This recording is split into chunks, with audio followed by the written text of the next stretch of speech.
School में आपकी copy check करने के बहाने अगर टीचर आपकी पीठ पर हाथ फेर रहा है, वो गलत है। अगर आपका कोई दोस्त आपको गिफ्ट्स देने के बहाने आपको मजाक मजाक में बार बार गलत जगहों पे मार रहा है, तो आपका अनकंफर्टेबल फील करना बिल्कुल जस्टिफाइड है। उसकी वो हरकत बिल्कुल गलत है। कुछ पार्ट्स होते हैं बॉडी के, जैसे कि chest area, mouth area, between the seats, the private organs, the genital area, ये सारे एरिया पे आपको कोई टच नहीं कर सकता। हाँ, अगर mummy papa during the bathing they can touch, if doctor is there examine कर रहे हैं तब दे कैन टच, बट ऐसे में नोबडी कैन टच यू। 2018 में हर दिन 109 बच्चे का सेक्सुअली अब्यूज हुआ है और 2015 में 95% जो मतलब केसेस आए हैं उसमें रिश्तेदार ही अपने बच्चे का सेक्सुअली अब्यूज किया है। सर, नदी के बहाव का अंदाजा भी आप तभी लगाते हैं जब बांध टूट जाता है। अपने बच्चों के केस में ये मत करिए। उनका एक बार कहना कि वो किसी इंसान के साथ सही महसूस नहीं कर रहे हैं, उनकी बात पर ध्यान दीजिए, क्योंकि जहां तक मुझे लगता है अपने बच्चों को झूठ बोलना तो आपने भी नहीं सिखाया होगा। गिलहरी को या किसी चिड़िया को देखते हैं, अगर आप सर्टेन डिस्टेंसेस को देख रहे हैं ना, तो वो वहीं बैठा रहेगा, पर जैसे जैसे आप उसके तरफ कदम बढ़ाएंगे ना, वो खुद उड़ के चला जाएगा या खुद चला जाएगा। तो ये नेचर ने ही हमें प्रोवाइड किया है कि हम अपने ऑरा, अपने लिमिट्स को खुद डिसाइड कर सकते हैं। बस उस चिड़िया के पास पंख है इसलिए वो चली जाती है, उस गिलहरी के पास पैर है इसलिए वो दौड़ जाती है, बच्चे वहीं रह जाते हैं। एक तो होता है ना कि आज भी आप देखिएगा तो पॉलिटिकली या हम लोग वो दो द्वितीय श्रेणी के नागरिक है, क्योंकि वो वोट देने का अधिकार उनको है नहीं, तो कहीं ना कहीं वो बहुत ज़्यादा हमारे महत्व में नहीं है। हमारा प्राइमरी कंसिडरेशन आज भी चाइल्ड नहीं है। अगर बच्चा दूसरे बच्चों के साथ कोई इनअप्रोप्रिएट सेक्सुअल कांटेक्ट करने की कोशिश कर रहा है, उन्हें गलत तरीके से छू रहा है, तो ये सब चीजें आपको इंडिकेट करती हैं कि ये जो बच्चा है इसके साथ सेक्सुअल अब्यूज किया गया है। नमस्कार, स्वागत है आपका बोलना मना है में, और आज का हमारा मुद्दा है safe touch and unsafe touch. हम इस मुद्दे के बारे में आगे बात करें उससे पहले मैं टेबल पे बैठे सभी लोगों से आपको परिचित करा देना चाहती हूँ। शैली, स्वाति, मोहित और सृष्टि को आप अक्सर हमारे शो पर देखते हैं, और जैसा कि आप लोग हमेशा कहते रहते हैं किसी एक्सपर्ट को अपने बीच में लेकर आइए, तो इस मुद्दे के बारे में बात करने के लिए हमने अपने बीच में बुलाया है सत्येंद्र जी को, जो कि एक सोशल एक्टिविस्ट है और पिछले 10 सालों से बच्चों के मुद्दों के लिए काम कर रहे हैं। तो चलिए अब आगे बढ़ते हैं, और स्वाति आप हमारे दर्शकों को समझाइए कि सेफ टच और अनसेफ टच ये होता क्या है। मैं पहले जो टॉपिक पे डिस्कस करने जा रही हूँ उससे पहले मैं बताऊं कि मैं किस किस सब्जेक्ट्स पे डिस्कस करूंगी। सबसे पहले सेफ टच और अनसेफ टच होता क्या है, आपको अपने बच्चों को इसके बारे में बताना क्यों जरूरी है, तीसरा आप अपने बच्चों को कैसे बताएंगे, चौथा आपके बच्चे जो हैं कैसे रिएक्ट करेंगे। सबसे पहला मैं सिंपल में डिफाइन करूंगी सेफ टच और अनसेफ टच। सेफ टच, जब कोई आपको टच करता है तो आपके अंदर एक फीलिंग जनरेट होती है, राइट।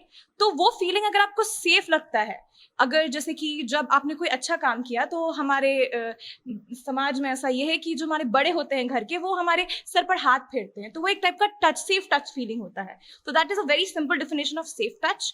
अनसेफ टच, जब कोई आपको पिंच करता है या कोई इस तरीके से आपको छूता है जिससे कि आपको एक तरीके का मतलब अनसेफ फीलिंग हो, वो अनसेफ टच है। ये एक सिंपल डेफिनेशन है। ऐसा कोई भी टच जिससे मैं मतलब अजीब फील करूं। एग्जैक्टली, एनी मतलब अनकंफर्टेबल फील, डर, एंगर, ये अनसेफ टच में आता है।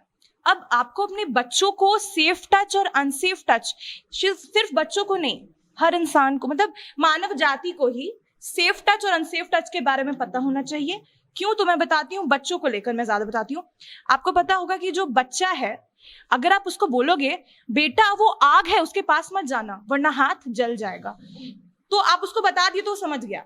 अगर आप उसको नहीं बताते हो तो वो पहले जाएगा, वो गलती करेगा फिर सीखेगा। आप क्या चाहते हो आपके बच्चे के साथ क्या हो, गलती करके वो सीखे, या आप उसको बता दो और फिर वो गलती ना करे। So that is the point. तो जो एक बच्चा होता है, आपको ये बताना बहुत जरूरी है कि ये बेटा सही है, ये गलत है। वो समझ जाएगा। वो यूथ नहीं है कि वो चैलेंज करेगा आपको। एक छोटा बच्चा समझ जाता है कि वहां भूत है, वहां नहीं जाना है। It's a very normal psychological thing. तो वो बच्चा समझ जाता है। फिर बच्चा जैसे जैसे बढ़ता है, वो they try to explore their body, वो अपने बॉडी के बारे में जानना शुरू कर देता है। तो वो उसको, तो ये पेरेंट्स का सबसे पहला जिम्मेदारी हो जाता है कि आप अपने बच्चों को बताएं उनके शरीर के बारे में, ठीक है। तो ये अब आप अपने बच्चों को बताओगे कैसे, तो सबसे पहले तो माता पिता का जो संबंध होता है उसके बच्चे से, वो एक बहुत ही अच्छा संबंध होना चाहिए, फ्रेंडली रिलेशनशिप होना चाहिए। तो आप जब अपने बच्चों को बताते हो कि, तो सबसे पहले आप ये बताओ कि जो बॉडी पार्ट्स का नाम है, आपको जैसे वजाइना है तो उसको वर्जाइना ही कहते हैं, ठीक है, चेस्ट को चेस्ट कहते हैं, आप उसको गोल मलोल करके मत बताओ। जो एग्जैक्ट सही टर्म्स हैं आप उसको टर्म्स बताओ, पहली चीज। दूसरी, आप उसको ये बताओ कि आपका जो शरीर है वो आपकी जिम्मेदारी है, it's your property, nobody can touch that, चाहे वो आपके माँ बाप ही क्यों ना छुए, आप मना कर सकते हैं, आपके पास अधिकार है। ये आपको बताना बहुत जरूरी है। और आपको ये भी बताना ये जरूरी होगा कि कुछ पार्ट्स होते हैं बॉडी के, जैसे कि chest area, mouth area, between the seats, the private organs, the genital area, ये सारे एरिया पे आपको कोई टच नहीं कर सकता। हाँ, अगर mummy papa during the bathing they can touch, if doctor is there examine कर रहे हैं तब दे कैन टच, बट ऐसे में nobody can touch you. You have to tell clearly to the child. After that you also have to tell कि जब ऐसे इस टाइप को जो टच लोग करते हैं तो आपको कैसे रिएक्ट करना है। आपको तुरंत ना बोलना है, तुरंत ना बोलना है, ना बोलना गलत नहीं है। You have to tell the child, you have to voice, आपको वॉइस निकालना है कि नहीं ये गलत है।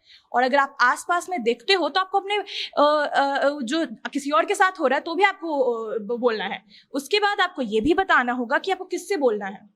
आप अपने मम्मी पापा से बोलो, आप अपने जो भी टीचर्स है, ग्रैंड पेरेंट्स आप उनसे बोलो। और अगर आप उनको बोलते हो और अगर वहाँ पे कोई नहीं है, कोई नहीं सुन रहा है, तो आप शाउट करो, ठीक है। अगर आप सेफ, आप उसको बताओ कि आप भागो कहीं, आपको बताना होगा सोल्यूशन भी। आप जब प्रॉब्लम बता रहे हो तो आप सोल्यूशन भी बताओ अपने बच्चों को।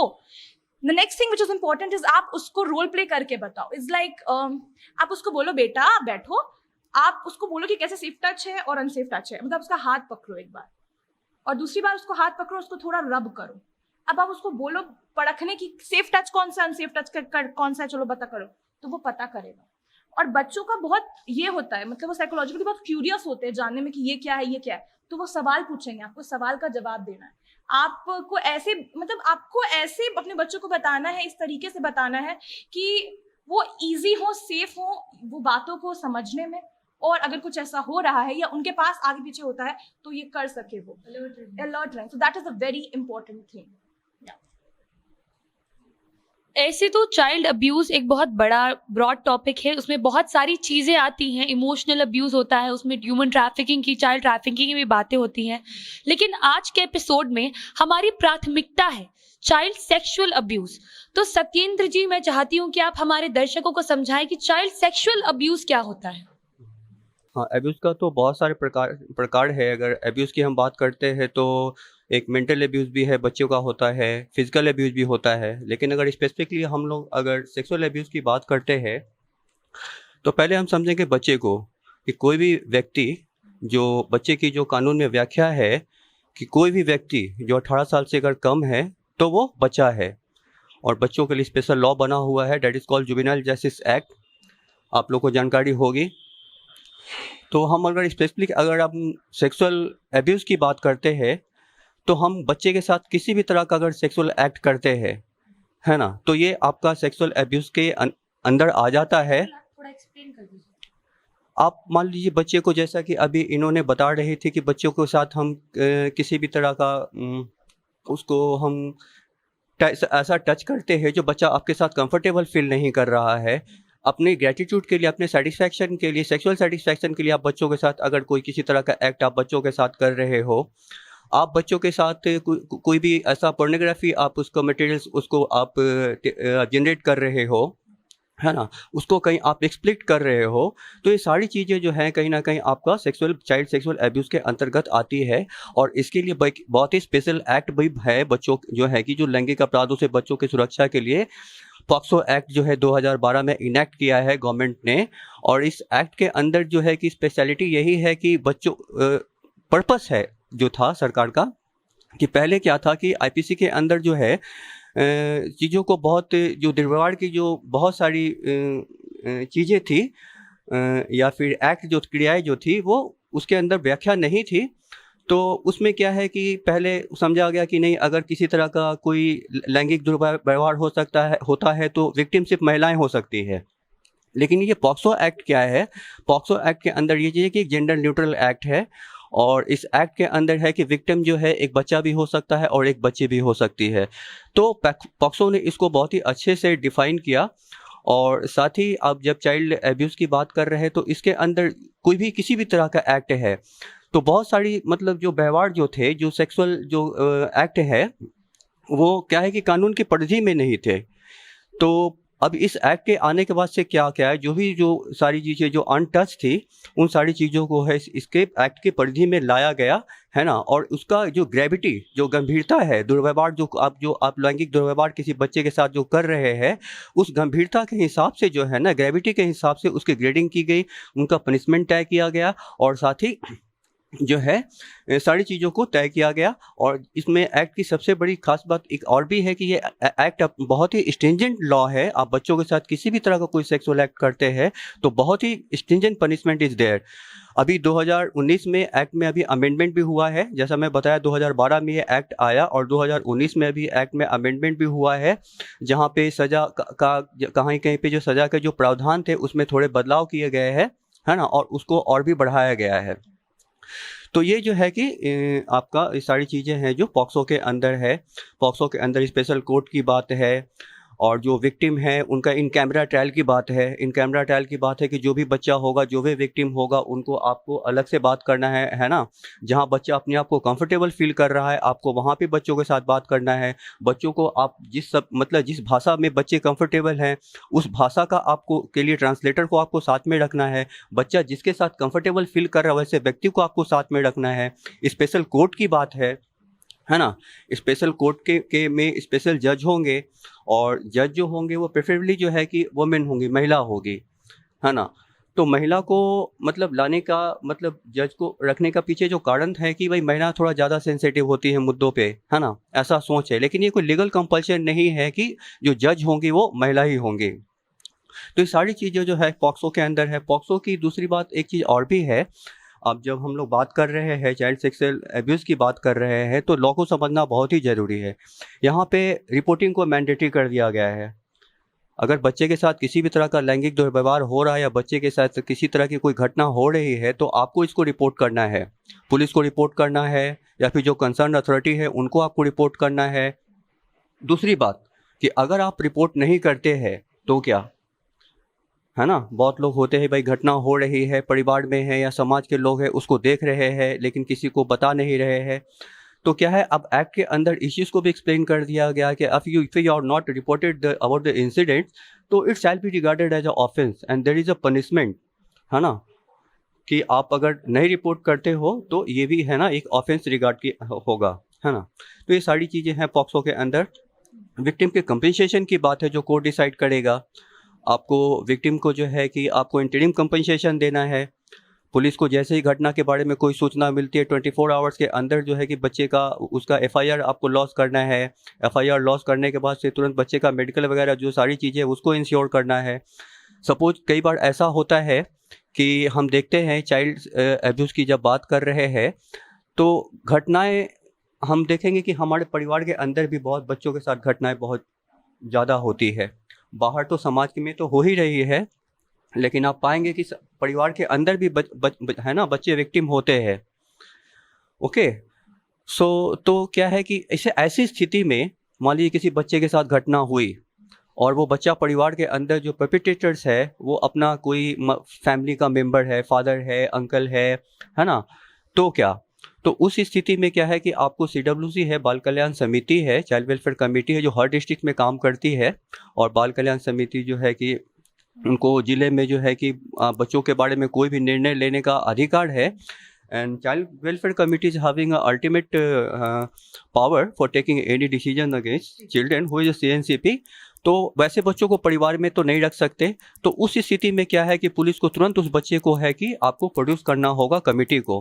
देन कमेटी भी डिसाइड कि बच्चे को कहाँ उनके परिवार के बीच रखना है, नहीं रखना है, या फिर उनको भाई हम उसको क्या है कि उसके प्रोटेक्शन के पॉइंट ऑफ व्यू से उनको हम शेल्टर होम में रखेंगे।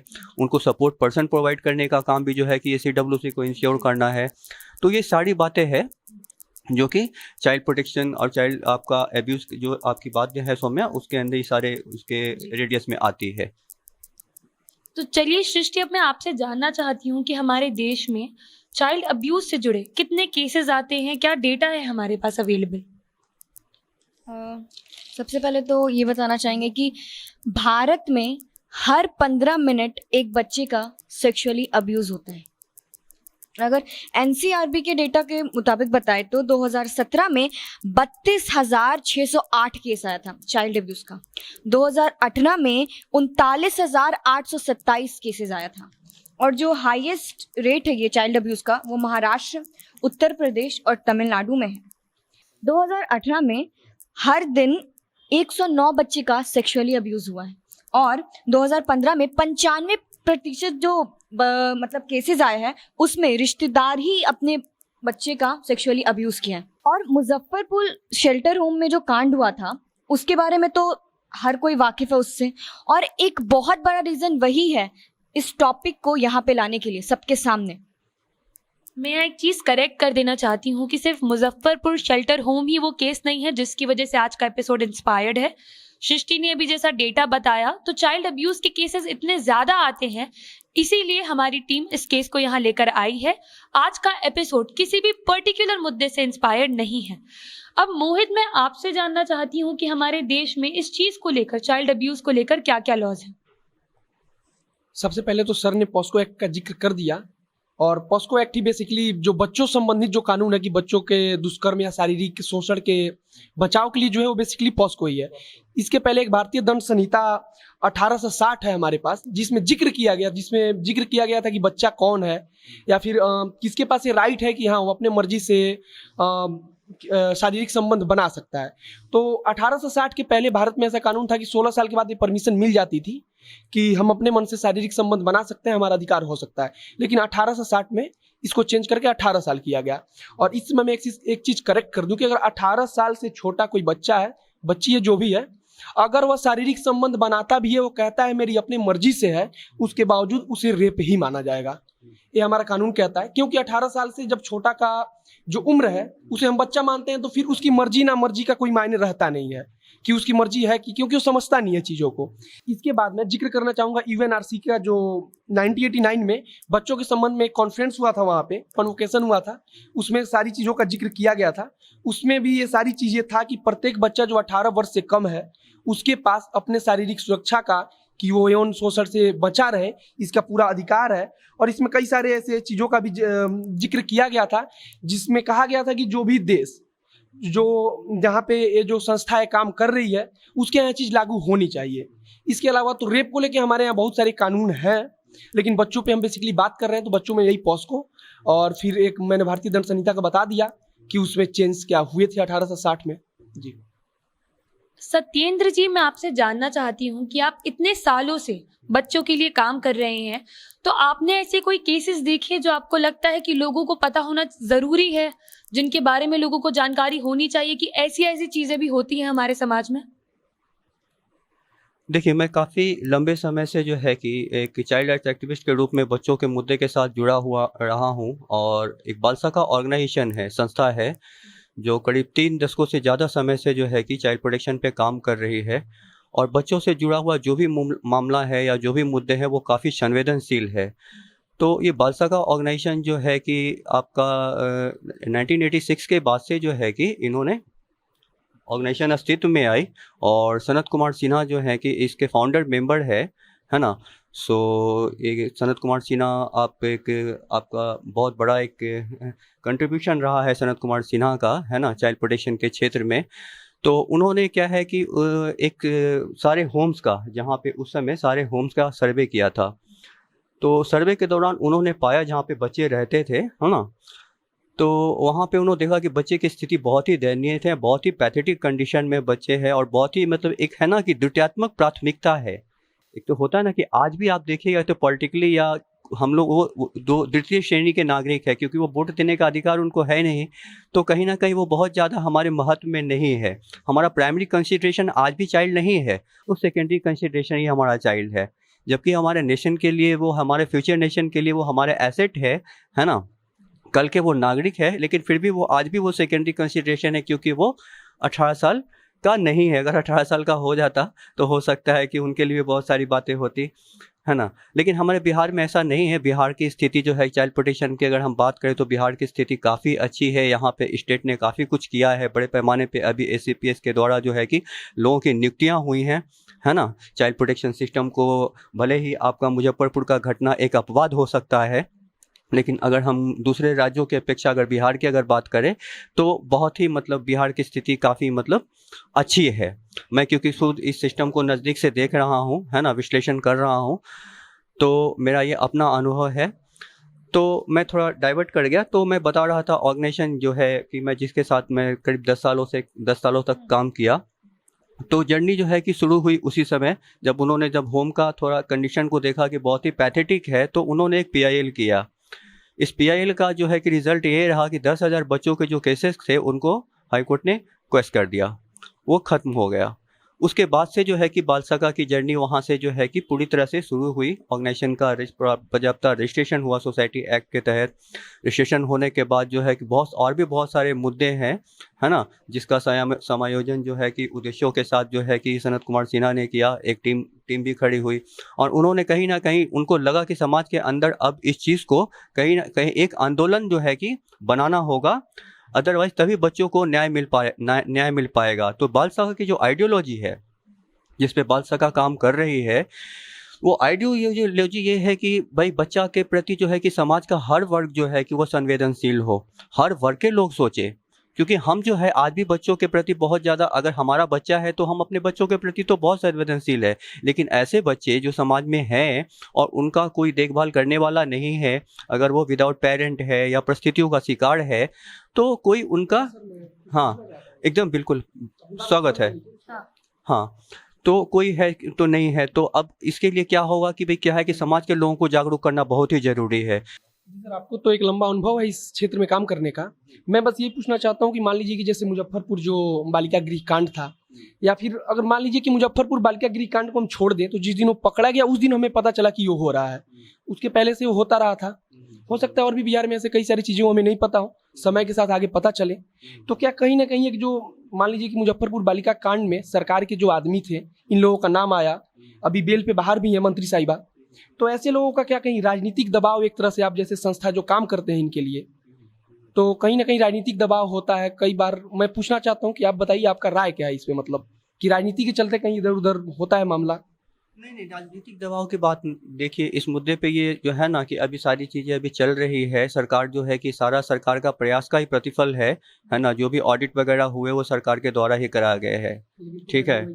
हाँ, लेकिन घटनाएं हुई हैं, मान लीजिए मुजफ्फरपुर शेल्टर होम में हुई, हमारे समाज में भी घटनाएं हो रही हैं, आसपास में घटनाएं हो रही हैं, परिवार में भी हो रही हैं।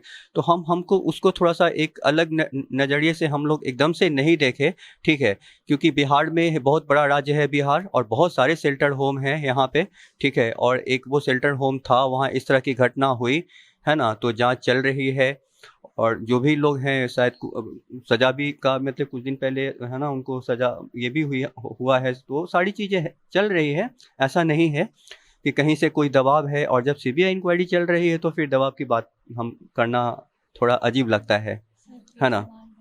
हाँ, बोलिए ना। हाँ, मेरा सवाल ये है कि जैसे कुछ एरियाज हैं बिहार की, जैसे हम लोग बात करते हैं, तो बिहार में सबसे पहले तो आप लोग ये कैसे डिसाइड करते हो कि कौन से एरियाज हैं जहाँ पे ज़्यादा बच्चे प्रभावित हैं? जैसे कि आप भी बता रहे थे कुछ बाढ़ जहाँ पर आती है वहाँ पे, या फिर कुछ ऐसे एरियाज जो बॉर्डर साइड पे पड़ते हैं। काम कहाँ करना है ये आप लोग कैसे हाँ, decide करते और हैं? फिर गवर्नमेंट आपको कितना सपोर्ट करती है या नहीं करती है, ये मैं जानना चाहती हूँ आपसे। देखिए, गवर्नमेंट का तो सपोर्ट होता ही है। जब तक सरकार का आपको सपोर्ट नहीं होगा, सहयोग नहीं होगा, आप कोई काम नहीं कर सकते, ठीक है। अभी जैसे कि हम लोग टारगेट कैसे डिसाइड करते हैं, एरिया कैसे डिसाइड करते हैं, तो बच्चों से जुड़े हुए बहुत सारे मुद्दे हैं। अभी जैसे कि सौम्या ने अभी बात किया, उन्होंने चाइल्ड अब्यूज़ की बात की, है ना, चाइल्ड सेक्सुअल अब्यूज़ की बात की। लेकिन जब चाइल्ड प्रोटेक्शन की बात करेंगे तो चाइल्ड प्रोटेक्शन के अंदर बहुत सारी चीज़ें आ जाती है। बच्चे चाइल्ड लेबर में है, बच्चे का ट्रैफिकिंग हो रहा है, बच्चे का सेक्सुअल अब्यूज़ हो रहा है, ठीक है। एक बच्चा जो है कि परिवार से दूर है, विषम परिस्थितियों का शिकार होकर विदाउट पेरेंट है ना, मिसिंग है। तो बहुत सारे एरियाज है, तो और अलग अलग एरियाज़ पे अलग अलग सिविल सोसाइटी के ऑर्गेनाइजेशन के लोग काम कर रहे हैं। सरकार अपने रिस्पॉन्सिबिलिटी के तहत ओवरऑल सारी चीज़ों को देख रही है। चाइल्ड वेलफेयर कमेटी है, तो SCPS है, आपका DCPU है, जिला बाल संरक्षण निकाय है, जो कि हर जिले में जो है कि सरकार की बनाई हुई एक टीम है जो कि काम करती है, सारी चीज़ों को देख रेख करती है, मॉनिटरिंग करती है। SCPS है कि जो बच्चों के लिए कानून बने हुए जो प्रोग्राम है, जो पॉलिसीज़ हैं, उसको फैसिलिटेट करती है, उसको मॉनिटरिंग करने का काम करती है, उसका इम्प्लीमेंटेशन कैसे हो, इस चीज़ को इंश्योर करना है। उनको जो भी मेन पावर है उनको रिक्रूट करने का काम जो है SCPS करती है। तो ये सरकार का ये सहयोग तो रहता ही है। लेकिन एक ऑर्गेनाइजेशन जो है, रजिस्टर्ड ऑर्गेनाइजेशन है, सिविल सोसाइटी ऑर्गेनाइजेशन है, जो एक खास मुद्दे को लेकर माली विषय पे काम कर रही है, जैसे बाल सखाई है। ठीक है, तो चलिए अब हम बात कर लेते हैं। हमने बात कर ली लॉस की, हमने बात कर ली कि NGO क्या कर रहे हैं, हमने सेफ टच और अनसेफ टच के बारे में समझ लिया। चलिए अब हम समझने की कोशिश करते हैं कि अगर ऐसा कोई बच्चा है जो चाइल्ड अब्यूज फेस कर रहा है, आप वो पहचान कैसे सकते हैं। तो कुछ सिम्टम्स बहुत कॉमन होते हैं कि बच्चे स्कूल बहुत एब्सेंट करने लगते हैं, एंजाइटी लेवल्स बढ़ जाते हैं, बच्चे डिप्रेस्ड रहते हैं, सोशल सिचुएशंस को अवॉइड करते हैं, जैसे लोगों से मिलना, फ्रेंड्स बनाना, इन सब चीज़ों से दूर होते हैं। कुछ स्पेशल सिम्टम्स आज हम लोग स्पेशल नहीं, कुछ इंपॉर्टेंट सिम्टम्स, हमारी प्राथमिकता चाइल्ड सेक्सुअल अब्यूज है। तो सेक्सुअल और फिजिकल अब्यूज के जो सिम्टम्स होते हैं, मैं उनके बारे में आपको बता देती हूँ। फिजिकल अब्यूज का सबसे बड़ा सिम्टम यही होता है कि जो अनएक्सप्लेन्ड इंजरीज होती हैं, कि बच्चे के शरीर पर चोट लगी हुई है, कैसे लगी और कब लगी, उसके बारे में बच्चा बता नहीं पाता है। उसके बाद कुछ ऐसी चोट होती है जिनके बारे में बच्चे एक्सप्लेनेशन देते हैं, लेकिन उनकी जो एक्सप्लेनेशन होती है उनकी चोट से मेल नहीं खाती है। सेक्सुअल अब्यूज के सिम्टम्स कॉमन ये होते हैं कि बच्चों के पास ऐसी सेक्सुअल नॉलेज होती है जो उनकी एज के हिसाब से इनअप्रोप्रिएट है, मतलब अपनी उम्र से ज्यादा समझ जिस चीज को हम बोलते हैं, कुछ उस तरीके की। उसके बाद फिर जो सेक्सुअल ट्रांसमिटेड डिसीजेस होती हैं, अगर वो या फिर प्रेगनेंसी जैसी कोई वारदात हो जाती है तो वो अपने आप में ही बहुत बड़ा अलार्म है। उसके बाद अगर बच्चा दूसरे बच्चों के साथ कोई इनअप्रोप्रिएट सेक्सुअल कांटेक्ट करने की कोशिश कर रहा है, उन्हें गलत तरीके से छू रहा है, तो ये सब चीजें आपको इंडिकेट करती हैं कि ये जो बच्चा है इसके साथ सेक्सुअल अब्यूज किया गया है। अब बात कर ली हमने बच्चे की, अब एक पेरेंट में कैसे आइडेंटिफाई करना है कि वो हो सकता है। मैं आपको क्लियर कर देती हूँ कि अगर ये जो सिम्टम्स जिनके बारे में मैं आपको बताने वाली हूँ, जरूरी नहीं है कि इसका इंडिकेशन यही हो कि पेरेंट जो है अब्यूजिव पेरेंट है, बट हाँ ये इंडिकेटर्स हो सकते हैं। तो इसमें कि अपने बच्चे के बारे में बिल्कुल फिक्र नहीं करते हैं, कोई परवाह नहीं है, हर चीज के लिए अपने बच्चे को दोषी ठहराते हैं, उसके साथ साथ अपने बच्चे को गलत नामों से बुलाते हैं, मतलब समझ रहे, ईविल है, बहुत राक्षस है, मतलब गलत नामों का जो मैं यूज नहीं करना चाहती हूँ कैमरे पे, गलत नामों का यूज करते हैं। हार्श डिसिप्लिन, मतलब बहुत ही ज्यादा मारपीट वाला डिसिप्लिन अपने बच्चों को सिखाते हैं। उसके साथ साथ अपने बच्चे को ऐसा फील कराते हैं जैसे वो वर्थलेस है, उसका कोई वजूद नहीं है, वो दुनिया में कुछ नहीं कर सकता है। ये मेंटल अब्यूज के ये सारे एग्जांपल्स हो जाते हैं। उसके बाद अपने बच्चों को ऐसा फील कराते हैं कि उन्हें प्यार और अफेक्शन के लिए अपने बाकी के परिवार में किसी से compete करना पड़ रहा है, कि देखो तुम्हारी वो बहन तुमसे इतनी अच्छी है। तो इसके बाद सबसे इम्पॉर्टेंट चीज जो चाइल्ड सेक्सुअल अब्यूज का एक अब्यूजिव पेरेंट का सिम्टम हो सकता है, वो ये है कि उन्हें अपने बच्चों की चोट के बारे में जानकारी ना हो, और अगर आपको वो उसकी जानकारी देते हैं तो वो उनकी एक्सप्लेनेशन उस बच्चे की चोट से बिल्कुल भी मैच नहीं करेगी। नहीं तो वो ऐसे कह देंगे कि खेलते हुए लग गया होगा, ये तो चोटें लगवा कर आ ही जाता है।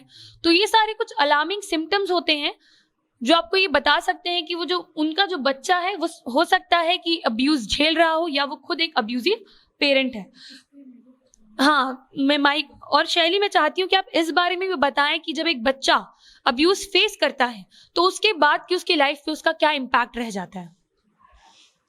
तो सबसे पहले तो मैं ये बताना चाहूँगी कि चाइल्ड अब्यूज़ जो हम लोग आज डिस्कस कर रहे हैं, मतलब हमारी कंट्री में अगर किसी भी बच्चे के ऊपर हो रहे शोषण के बारे में हम लोग बात करते हैं, तो हम लोग जहाँ तक ज़्यादातर सुना है कि हमने child abuse is a problem. कहीं भी इंडिया में या स्पेसिफिकली बिहार की बात की जाए तो चाइल्ड सेक्सुअल अब्यूज़ लोग एक्सेप्ट नहीं करना चाहते हैं। एनीथिंग आई मीन कि anything related to sex, sexual और सेक्सुअलिटी, वो चाहते हैं कि बस एक कारपेट के नीचे दब के रह जाए। They don't want these words or these things to come out. तो अगर आपने इम्पैक्ट की बात करी है सौम्या, तो मैं अपना एक पर्सनल एक्सपीरियंस आपसे शेयर करना चाहूँगी. When I was 11 years old, I was in 6th standard. उस टाइम पे मेरे को एक ट्यूशन टीचर पढ़ाने आया करते थे, जिनकी टाइमिंग थी 6 से 7 बजे. ठीक है, वो मुझे पढ़ाने आते थे एंड लाइक 6 से मतलब 6:30 बजे तक मेरी mom use to come in to the room for asking tea and coffee और जो भी चाय नाश्ता पूछने. लेकिन 6:30 से 7 बजे के बीच में उस रूम में कोई नहीं आता था. तो 6 से 6:30 वो टीचर बहुत नॉर्मल रहते थे एंड 6:30 के बाद वो कुछ ऐसी अजीब अजीब बातें मुझसे करने लग जाते थे जो मैं जानती हूँ कि बहुत इनअप्रोप्रिएट था, पर कैसे उस चीज़ को डील करना है वो मुझे नहीं पता था. मेरे पेरेंट्स हमेशा से ही बहुत ओपन रहे हैं मुझसे, फिर भी इतनी इनसिक्योरिटी थी मेरे अंदर कि मैं अपने पेरेंट्स को नहीं बोल पा रही थी उन चीज़ों को. तो ऐसे ही चलता रहा एंड आई वाज लाइक कि फिर 6 बजेंगे, फिर वो आएगा, फिर 6:30 बजेंगे और फिर वो चीज़ें शुरू हो जाएंगी. तो हुआ ऐसे ही चल रहा था. फिर कुछ दिन बाद वो बस बातें करता था एंड कुछ दिन बाद क्या हुआ कि उसकी हिम्मत और बढ़ने लग गई. एंड मैंने जैसे होमवर्क्स मिलते थे ना बचपन में, तो आई यूज टू कंप्लीट बहुत अच्छे से, प्रॉपरली मैंने कंप्लीट किया. बट फिर भी वो कहीं ना कहीं जानबूझ के गलतियां निकालना उस होमवर्क में ताकि वो मेरे को स्कोल्ड कर सके, पकड़ सके मेरा हाथ और कुछ भी इस तरह से मेरे से बात कर सके. ये चीज़ें भी फिर कुछ दिन चलती रही. आई वॉज कि नहीं, बताना ज़रूरी हो रहा है, पर कैसे कैसे बताएं, स्टार्ट कैसे करें, इनिशिएट कैसे करें. फिर उसके बाद क्या हुआ कि वन डे 6 बजे जिस टाइम पे वो आते थे वो आए एंड मैं उस समय खेल के आई और बैठी उनके सामने में. I remember even the colour of the top which I wore. I remember the exact place where he sat and where I was sitting. तो उसने स्टार्ट किया और फिर क्या हुआ कि उसने कुछ इनअप्रोप्रिएट डायग्राम्स बनाना शुरू कर दिया मेरे कॉपी में. इट वाज लाइक कि सी तुम खेल कर आई हो, अब तुम्हारा पसीना ये ऐसे ऐसे करके यहाँ जाएगा, यहाँ जाएगा, इस तरह से बात करने लग गया. उस दिन I was numb. I was like अब क्या इसके बाद. मैंने बोला एक्सक्यूज़ मी सर, मैं आ रही हूँ. मैंने अपनी कॉपी उठाई, मैं गई बस मम्मी के पास. मैंने बोला देख लो, आज मेरे पास प्रूफ भी है ये ऐसे कर रहा था, बिकॉज कहीं ना कहीं मैंने हिंट दिया था पर वो मानने को तैयार नहीं थे. बट उस दिन I had my proof with me. मैंने बोला कि देखो ये सारी चीज़ें जो मेरे साथ इतने वक्त से चलती आ रही हैं. उसी दिन मेरी मम्मी आई, बैठी वहाँ पे, मेरे को एग्जैक्ट सिनेरियो आती, क्योंकि आप इम्पैक्ट के बारे में पूछ रही हैं तो मैं ये सिनेरियो बस इसलिए बता रही हूँ क्योंकि इतने साल पहले की बात आज तक मेरे को फ्लैश कर रही है और वो मेरे को प्रॉपर याद है कि क्या चीज़ें हुई थी, कैसे हुई थी. तो ये होता है एक्चुअली इम्पैक्ट की. 12 साल बाद भी मुझे याद है कि क्या हुआ था उस दिन. मेरी मम्मी आई, बैठी और मम्मी मेरे से पूछ रही है बोलो क्या हुआ, क्या बात है. बट मैं नहीं बोल पाई उस दिन. बट जो भी था डायग्राम था, मैंने मम्मी को बोल दिया देखो यही सामने में. आई वॉज कंटिन्यूसली क्राइंग पर मैं बोल नहीं पा रही थी. मम्मी ने बस उस टीचर को इतना कहा कल से मत आइएगा. तो इम्पैक्ट की बात करी है तो यही इम्पैक्ट है. सब याद है मेरे को आज भी. जैसा अभी शैली ने बोला कि एक एक बात याद है, तो जब कोई भी बच्चा रहता है तो वो सीख रहा होता है, उसका माइंड डेवलप कर रहा होता है, बहुत वो कैची होता है, बहुत किसी भी चीज़ को कैच कर लेता है इस वक्त. इसीलिए उस वक्त जो भी उसके साथ होता है ना, वो उसके पढ़ाई को भी बहुत इफेक्ट करता है. वो कंटिन्यूसली उसी चीज़ के बारे में सोचता है, पढ़ नहीं पाता है, एग्जाम में फेल कर जाता है और किसी को बता नहीं पाता है. और यही जो अब्यूज स्टार्ट होता है, तो ऐसे बहुत सारी रिसर्च आई हैं कि जितने अब्यूजर्स होते हैं, कभी कभी होता है कि पेरेंट्स खुद भी रियलाइज नहीं कर पाते हैं कि वो अब्यूजिव हो रहे हैं. और जनरली तो अब्यूजर्स जो होते हैं वो बहुत ही करीबी रिश्तेदार होते हैं. तो ये जो अब्यूजर्स होते हैं उनका भी अगर आप निकालने जाएंगे तो उनके भी अब्यूज में हिस्ट्री में कभी अब्यूज हुआ होता है. वो वैसी चीज़ों का शिकार हो चुके होते हैं, लेकिन फिर भी वो आगे जाकर खुद ही ऐसी चीज़ें करते हैं.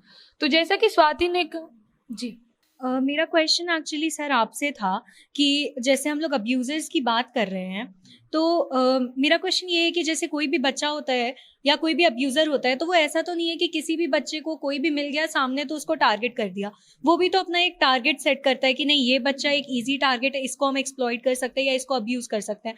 तो उनकी क्या माइंड सेट होती है, उसको कैसे हम लोग आगे सामने ला सकते हैं, वो मैं आपसे जानना चाहती हूँ. एक्चुअली देखिए सौम्या, कोई फिक्स टारगेट नहीं होता और इसको समझना बहुत ही मुश्किल है. अगर आप इसको मनोवैज्ञानिक तरीके से आप समझेंगे कि कोई व्यक्ति जो है मतलब इस तरह के मतलब है ना कि वो टारगेट ढूंढ रहा है, उसके दिमाग में ऐसा चल रहा है, तो परिस्थितियों पे डिपेंड करता है. जैसे आपने अपनी कहानी बताई ना कि मतलब आधा घंटा का वो समय होता था, है ना, तो वो इंतज़ार करता था, तब जाकर उस समय उसकी हरकतें जो है ना चालू हो जाती थी। तो कई बार होता है कि परिस्थितियाँ पे निर्भर करती है ना। और जहाँ तक ये बात है कि एब्यूजर की, तो एब्यूजर तो हमारे मतलब फैमिली से भी कई बार लोग परिवार के अंदर भी है, परिवार के बाहर भी है। तो इसमें ज़रूरी है कि हम जो है ना अपने बच्चों को ज़्यादा से ज़्यादा हम उनको जानकारी दें और उनको हम बताएं, और कम से कम इतना तो उनके अंदर कॉन्फिडेंस हो। जैसे आप बहुत समय तक अपनी मम्मी को बात नहीं कर पाई, कन्विंस उनको नहीं कर पाई, और है ना उसका एक छोटा सा मतलब घटना तो आपके साथ बहुत ही मतलब छोटी ही घटना हुई, लेकिन उसका इम्पैक्ट आज तक नहीं गया है। तो सारी चीज़ों को पेरेंट्स को भी समझना है, और है ना, तो और पेरेंट्स को ध्यान देना होगा, और पेरेंट्स को अपने बच्चों से बात करना होगा। चलिए, अब हम इस वीडियो के अंत पर पहुंच चुके हैं और हर बार की तरह मैं सबसे उनके क्लोजिंग स्टेटमेंट्स लेने वाली हूं। आज अपने क्लोजिंग स्टेटमेंट में मैं ये वीडियो देख रही हर लड़की से बात करना चाहती हूँ। बायस्ड अगर आप मुझे माने इस चीज़ के लिए तो माफ़ करिएगा, लेकिन हमारा ये शो लड़कियों को ही थोड़ा ज़्यादा डेडिकेटेड है, इसलिए आज मैं ये शो देखने वाली लड़कियों से बात करना चाहती हूँ। तो जैसा शैली बता रही थी, लोग नहीं करेंगे भरोसा, पर आप ये ज़रूर समझिएगा, स्कूल में आपकी कॉपी चेक करने के बहाने अगर टीचर आपकी पीठ पर हाथ फेर रहा है, वो गलत है। अगर आपका कोई दोस्त आपको गिफ्ट्स देने के बहाने आपको मजाक मजाक में बार बार गलत जगहों पे मार रहा है, तो आपका अनकंफर्टेबल फील करना बिल्कुल जस्टिफाइड है, उसकी वो हरकत बिल्कुल गलत है। अगर आपके कोई अंकल या कोई भाई या दूर का मामा आपके घर पे अगर रुकने आए, तो आपके सोने के वक्त आपके कमरे में आके आपको गलत तरीके से अगर देख भी रहा है, तो वो गलत है। देखने के लिए हमारे पास कोई कानून नहीं है, इसलिए कोई लॉ उसे प्रोटेक्ट नहीं करता, लेकिन मैं जानती हूँ वो चीज़ आपको बहुत अनकंफर्टेबल करती है, और मैं आपको बता रही हूँ आज यहाँ बैठ के कि हाँ, वो गलत है। जो आप महसूस कर रही हैं वो बिल्कुल सही है, और वो जो इंसान आपको ऐसा महसूस करा रहा है वो बिल्कुल गलत है। और एक चीज़ मैं ये वीडियो देखने वाले अब सारे मर्दों से कहना चाहती हूँ कि आज अगर आप ये एपिसोड देखें, उसके बाद जाकर आपकी ज़िंदगी में जितनी महिलाएं हैं उनसे बस एक बार पूछिएगा कि उनकी उम्र क्या थी जब उन्हें पहली बार गलत तरीके से छुआ गया था। जवाब सुनकर शायद आप रात को ठीक से सो भी ना पाएं, क्योंकि बहुत ऐसी हैं जिनकी उम्र ठीक से 10 साल भी नहीं हुई थी। और अपनी आखिरी लाइन में सारे पेरेंट्स के लिए कहना चाहती हूँ जो अपने बच्चों की बात को एक बार में नहीं सुनते। सर, नदी के बहाव का अंदाजा भी आप तभी लगाते हैं जब बांध टूट जाता है। अपने बच्चों के केस में ये मत करिए। उनका एक बार कहना कि वो किसी इंसान के साथ सही महसूस नहीं कर रहे हैं, उनकी बात पर ध्यान दीजिए, क्योंकि जहाँ तक मुझे लगता है अपने बच्चों को झूठ बोलना तो आपने भी नहीं सिखाया होगा। मैं कहना चाहूँगी, कहा जाता है prevention is better than cure. तो माँ बाप अपने जो दिमाग है, कान है, खुले रखें और थोड़े बच्चे पे विश्वास रखें। दूसरा, एक बच्चे के लिए, एक नॉर्मल इंसान के लिए उसका बचपन बहुत इम्पोर्टेंट होता है। बचपन से ज़्यादा कुछ इम्पोर्टेंट नहीं होता। तो उस बचपन को छीन लेना, उसके अस्तित्व को छीन लेना है। तो ज़रा सोच समझ कर कदम उठाइए, और अगर आपके आसपास ऐसा कुछ हो रहा है तो स्ट्रिक्ट कदम उठाना आपकी प्राथमिक जिम्मेदारी है। That's it. मैं अपने क्लोजिंग स्टेटमेंट में बस यही कहना चाहूँगा कि सौम्या ने अभी कह दिया कि मर्दों को पूछना चाहिए जाके कि पहली बार कब हुआ। तो मैं कहना चाहूँगा कि एक डेटा था 2-3 साल पहले आया था, एग्जैक्टली मैं डेटा लेके तो नहीं बैठा हूँ, लेकिन फिर भी उसमें ऐसा जिक्र था कि लड़कियों से ज़्यादा लड़कों के साथ किया जाता है, एब्यूज टाइप का जो चीज़ें हैं उसमें लड़कों का जिक्र था। तो यहाँ पे केवल लड़कियाँ नहीं है, लड़के भी वैसे हैं, जो छोटे लड़के होते हैं उनके साथ भी ऐसा बहुत बड़े स्तर पे होता है। तो फिलहाल हम सबको सोचना चाहिए। और फिलहाल मैंने सर से पूछा था कि सरकार का जो दबाव होता है क्या होता है। सरकार ने कहा बहुत अच्छा काम कर रही है। हमारे लिए खुशी की बात है कि सरकार बहुत अच्छा काम कर रही है, लेकिन फिर भी हाँ, स्पेशली बिहार अच्छा कर रहा है, हमें खुशी है इस बात का। लेकिन फिर भी अभी हम देखें तो जो मुजफ्फरपुर बालिका कांड में जो मंत्री जी का नाम आया था, मंत्रिमंडल से हटाई गई थी, फिर इस बार टिकट मिल गया, बवाल हुआ, लेकिन कुछ नहीं हुआ। तो इन चीज़ों पे हमें देखना चाहिए। और एक और चीज़ मैं कह दूं कि वो अभी रिहा नहीं हुई है, उनको इससे बाइज्जत बरी नहीं किया गया, अभी बेल पे वो बाहर है मंत्री जी। तो इस पर भी हमें ध्यान देना चाहिए कि हम किन चीज़ों को प्रमोट कर रहे हैं, क्या कर रहे हैं। तो हम अपने क्लोजिंग स्टेटमेंट में ये बोलना चाहेंगे कि ये सब पहले तो मानसिकता का है, बट हम जो खराब मानसिकता है उसको तो नहीं बदल सकते, बट हम अपने घर का ऐसा माहौल बना सकते हैं कि कोई बच्चा आके हमारा बच्चा आके हमको बता सके। हमें उस पर सबसे पहले ट्रस्ट करना चाहिए, कि इतना ट्रस्ट करना चाहिए, थोड़ा फ्रेंडली बिहेवियर रखना चाहिए कि बच्चा आए और हमको डायरेक्ट बता दे, वो सोचे भी नहीं 2 मिनट। तो हमको अपने घर का ऐसा माहौल बनाना बहुत ज़रूरी है। मैं बोलना चाह रहा हूँ सभी लोग से, आज मुझे मौका मिला है, इसके लिए मैं जंक्शन है ना, जनता जंक्शन को थैंक्स बोलना चाहता हूँ कि मुझे आज बहुत ज़्यादा लोगों को एड्रेस करने का यहाँ से मुझे एक मौका मिल गया है। सो आप सभी लोग को थैंक्स। आपने बहुत अच्छा एक विषय उठाया है ना, जो आज के समय में काफ़ी ही मतलब है ना, इस पर बात करने की आवश्यकता है। मैं आप लोग से मैं एक चाइल्ड राइट्स एक्टिविस्ट हूँ और काफ़ी लंबे समय से बच्चों के मुद्दे पे काम कर रहा हूँ। मेरा सभी लोग से अनुरोध है, जो लोग टीवी देख रहे हैं, हमें सुन रहे हैं, कि कोई भी बच्चा अगर आपके आसपास, आपके परिवार में तो बच्चा है, वो ठीक है, हम मेरा बच्चा है, अगर उसको कोई तकलीफ है, अगर उसको छींक भी आती है तो हम भाई शाम को डॉक्टर के पास लेके जाना है। लेकिन हम समाज से जब बाहर आते हैं तो बहुत सारे ऐसे बच्चे हैं जिनको आपकी ज़रूरत है, और थोड़ा सा मदद अगर आपका करने से, देने से, है ना, थोड़ा अगर हम उनके प्रति संवेदनशील होंगे तो हम वो भी हमारे समाज का ही हिस्सा है ना, हम उनको मदद पहुंचा सकते हैं। तो आप लोग जरूर प्रयास करेंगे कि कोई भी बच्चे के साथ किसी तरह की कोई घटना अगर हो रही है, कहीं उनके किसी तरह का कोई वायलेशन उनके साथ अगर हो रहा है, तो आप लोग जरूर रिपोर्ट करें, है ना, और उनको जरूर सहयोग करें। Thank you very much. मैं उन सर्वाइवर्स को पहले ये कहना चाहूंगी जिनको ऐसा लगता है कि उनके साथ कुछ गलत हो रहा है और उनका बोलना गलत है, तो मैं उनको पहले बताना चाहूंगी कि आपका बोलना बिल्कुल गलत नहीं है। आप बिल्कुल सोसाइटी के लिए बर्डन नहीं हो, आप बिल्कुल सोसाइटी के लिए प्रॉब्लम क्रिएट नहीं कर रहे हो, आप बिल्कुल सोसाइटी को पेन नहीं दे रहे हो। आप गलत तब हो जब आप चुप हो, लेकिन इसके लिए बोलना बहुत जरूरी है और सामने वाले को सुनना बहुत जरूरी है। और अगर मैं सर्वाइवर की बात कर रही हूं तो इस चाइल्ड सेक्सुअल अब्यूज में मैं लड़के और लड़कियां दोनों की बात कर रही हूं। दूसरी चीज मैं ये कहना चाहूंगी कि हमारा जो नेचर ने हमें जो प्रोवाइड किया है वो इतनी सुंदर चीज है। मैं उसको थोड़ा सा टाइम लेके बस एक्सप्लेन करना चाहूंगी कि हमारे आसपास में एक बहुत ही बढ़िया ऑरा क्रिएट होता है। जब मोहित जी, सृष्टि जी, आप किसी गिलहरी को या किसी चिड़िया को देखते हैं, अगर आप सर्टेन डिस्टेंसेस को देख रहे हैं ना, तो वो वहीं बैठा रहेगा, पर जैसे जैसे आप उसके तरफ कदम बढ़ाएंगे ना, वो खुद उड़ के चला जाएगा या खुद चला जाएगा। तो ये नेचर ने ही हमें प्रोवाइड किया है कि हम अपने ऑरा, अपने लिमिट्स को खुद डिसाइड कर सकते हैं। बस उस चिड़िया के पास पंख है इसलिए वो चली जाती है, उस गिलहरी के पास पैर है इसलिए वो दौड़ जाती है। बच्चे वहीं रह जाते हैं, बच्चों के साथ वही गलतियां हो जाती हैं, क्योंकि बच्चों को नहीं पता है कि उसके लिए स्टैंड कैसे लेना है। और हम आज यहाँ बैठे हैं कि ताकि हम उन बच्चों की आवाज बन सके और उन बच्चों को भी बता सके कि वो एक वर्ड सिर्फ नो कैसे बोल सकते हैं। तो सबसे पहले तो मैं मोहित ने जो कहा उस बात से अग्री करना चाहूंगी कि हाँ, लड़कों के साथ भी बहुत सारे केसेस सामने आते हैं। मेरा क्लोजिंग स्टेटमेंट लड़कियों के लिए था, इसका मतलब ये नहीं है कि मैं लड़कों के लिए आए हुए केसेस को कंसिडर नहीं करती हूँ। क्लोजिंग स्टेटमेंट्स में सब अपने अपने पॉइंट ऑफ व्यू बोलते हैं, सबने अपना बोला और मेरा पॉइंट ऑफ व्यू बस मेरा था। वो इसका मतलब ये बिल्कुल भी नहीं था कि मैं लड़के के ऊपर आए हुए केसेस को कंसिडर नहीं करती हूँ। अंत में मैं आप सबसे यही कहना चाहूंगी कि ऐसे कोई भी मुद्दे हैं जो आपको लगता है समाज के सामने आने की जरूरत है, जिनके बारे में समाज को ज्यादा अवगत होने की जरूरत है, तो आप कमेंट सेक्शन में, इंस्टाग्राम मैसेजेस, ट्विटर पे किसी भी तरीके से हमारी टीम तक पहुंचा सकते हैं, क्योंकि कोई और सुने ना सुने, जनता जंक्शन आपकी बात जरूर सुनेगी। और अंत में मैं शैली जी का धन्यवाद करना चाहती हूँ, क्योंकि उन्हीं की वजह से आज सत्येंद्र जी हमारे शो पर आए। और इस एपिसोड में आप सभी के लिए इतना ही। मैं हूँ सौम्या राठी, कैमरे के पीछे बैठे हैं वरुण झा, और आप देख रहे थे बोलना मना है।